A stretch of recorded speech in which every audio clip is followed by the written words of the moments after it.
ایمان کا بھی عام تصور کیا ہے؟ وہ جو شہادت ہے اشہد ان لا الہ الا اللہ و اشہد ان محمد رسول اللہ، اسی کو ہم نے ایمان سمجھ لیا. حالانکہ یہ تو اقرار باللسان سے ہم مسلمان تو ہو گئے. قالت الاعراب آمنا قل لم تؤمنوا ولکن قولوا اسلمنا ولما يدخل الايمان في قلوبكم. یہ بدو کہہ رہے ہیں ہم ایمان لے آئے، نبی ان سے کہہ دیجئے تم ایمان ہرگز نہیں لائے ہو، بلکہ یوں کہو کہ ہم اسلام لے آئے ہیں، ہم نے اطاعت قبول کر لی ہے اور ابھی ایمان تمہارے دلوں میں داخل نہیں ہوا. جب تک یہ ایمان دل میں نہ کھپ جائے وہ ایمان نہیں ہے. وہ کلمہ شہادت ہے، وربل اٹیسٹیشن ہے، وہ اسلام کا رکن ہے، ایمان کا نہیں ہے. ایمان کا رکن کیا ہے؟ ثم لم يرتابوا انما المؤمنون الذين آمنوا بالله ورسوله ثم لم يرتابوا. اصل مومن تو وہ ہے جو اللہ پر اس کے رسول پر ایمان لائے پھر شک میں ہرگز نہ پڑے، یقین کی کیفیت ہو جائے.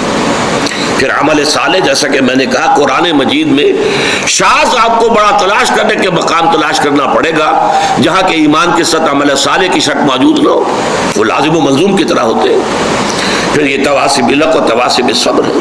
تو یہ تمام چیزیں لازم ہیں اور ان کے لزوم کو در حقیقت ذہن نشین کرنا، جیسا کہ میں نے عرض کیا کہ ہمارا جو تصور ہے فرائض دینی کا وہ بدل جائے.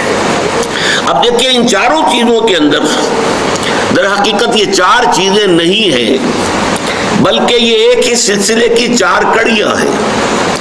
ایک سے دوسری شے خود بخود برآمد ہوتی ہے. میں اس کو ایک بڑی سادہ سی مثال سے پہلے سمجھاؤں. دیکھیے دنیا میں کوئی معاملہ آپ کے سامنے آتا ہے، فرض کیجئے کہ کوئی جھگڑا ہے، کوئی تنازع ہے، کوئی قضیہ ہے.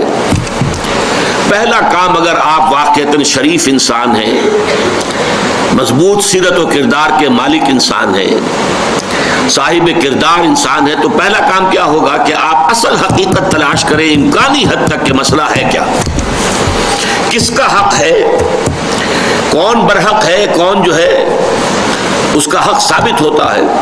تو پہلے یہ ہے تفتیش، تحقیق کہ حقیقت معلوم ہو جائے. ثانیاً اب جو حقیقت آپ پر منکشف ہو اب اسے قبول کرنا دل سے، اور اگر اس کا کوئی اثر آپ کی ذات پر بھی پڑتا ہو تو اس کو عملاً اختیار کرنا.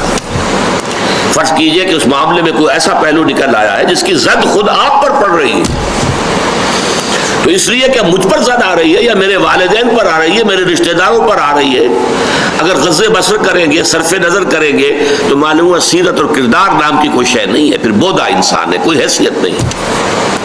جیسے کہ قرآن مجید میں سورہ نساء میں فرمایا گیا یا ایھا الذین آمنوا کونوا قوامین بالقسط شہداء للہ ولو علی انفسکم او الوالدین والاقربین. اے ایمان والو کھڑے ہو جاؤ عدل کے علم بردار بن کر، اللہ کے لیے گواہی دینے والے بن کر، اور چاہے کوئی معاملہ ایسا ہو کہ جو تمہارے خلاف جا رہا ہو، تمہارے والدین کے خلاف جا رہا ہو، تمہارے رشتہ داروں کے خلاف جا رہا ہو، عدل کا دامن ہاتھ سے نہیں چھوڑنا. اسی طرح فرض کیجئے کوئی فیصلہ جو ہے صحیح بات، اس سے آپ کے کسی دشمن کو فائدہ پہنچ رہا ہے، اب یہاں کس وجہ سے نہ رک جائیں. یا ایھا الذین آمنوا، یہ سورہ مائدہ میں ہے، کونوا قوامین للہ شہداء بالقسط ولا یجرمنکم شنآن قوم علی الا تعدلوا اعدلوا ھو اقرب للتقوی. دیکھو کہیں ایسا نہ ہو کسی کی دشمنی تمہیں جادہ عدل سے اور جادہ حق سے منحرف کر دے، اس لیے کہ دشمن کو فائدہ پہنچ رہا ہے تو یہ بات میں کیسے کہہ دوں؟ نہیں، دشمن کو فائدہ پہنچ رہا ہو یا اپنے کو نقصان پہنچتا ہو، جو حق ہے اسے بیان کرنا ہے اور اسے قبول کرنا ہے اگر واقعی سیرت و کردار کا حامل انسان ہے. تیسرے درجے میں یہ کہ اس کا باشگاف اعلان کرو، ڈنکے کی چوٹ اعلان کرو. اور چوتھے یہ کہ اگر اس میں کوئی ریزنٹمنٹ ہوتی ہے، کوئی فریق جو ہے آپ کے خلاف کوئی اقدام کرتا ہے، کوئی پروپیگنڈا کرتا ہے، کوئی آپ کے خلاف جو ہے کوئی اور ایسی تدبیر کرتا ہے جس سے نقصان پہنچ سکتا ہے، تو ڈر کر خاموش نہیں ہو جانا، بلکہ یہ کہ وہ سارے خطرات کو برداشت کرتے ہوئے مردانہ وار جو حق بات ہے اسے کہنا ضرور ہے، اور اگر اس میں کوئی تکلیف آ رہی ہے تو اس کو جھیلنا ہے. یہ خود بخود جو ہے یہ چار قدم جو ہے اگر انسان صاحب کردار ہے، اگر اس میں واقعتاً سیرت اور کیریکٹر نام کی کوئی شے ہے تو یہ خود بخود ہوگا کہ ہر شے کی حقیقت تلاش کرو.